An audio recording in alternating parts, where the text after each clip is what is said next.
Detasemen Penyerbu Unit Smuglianka Angkatan Bersenjata Rusia ditopang bom udara FAB menggempur posisi personel Ukraina yang tersisa di wilayah Ukraina. Detasemen Smuglianka terus mengidentifikasi tempat konsentrasi militan Ukraina, setelah itu mereka mengarahkan pesawat ke arah musuh di wilayah perbatasan Kursk. Pesawat menjatuhkan bom berpemandu FAB 3000 paling kuat dengan UMPC ke posisi musuh. Demikian keterangan videonya.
Personel Rusia menghancurkan posisi kendaraan lapis baja Angkatan Bersenjata di front Kursk.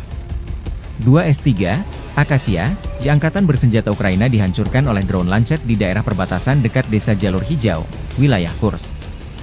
Video berikutnya, pengintai dari kelompok pasukan Sever mendeteksi pergerakan kendaraan tempur lapis baja Angkatan Bersenjata Ukraina, yang awaknya mencoba bersembunyi di sabuk hutan di wilayah perbatasan wilayah Kursk. Target yang terdeteksi dengan cepat dihancurkan oleh drone FPV, yang dikonfirmasi oleh rekaman kontrol objektif. Militer Rusia 23 September melansir secara total, pasukan Ukraina kehilangan sebanyak 15.650 tentara, 124 tank, dan 121 senjata artileri sejak pertempuran dimulai di wilayah Kursk.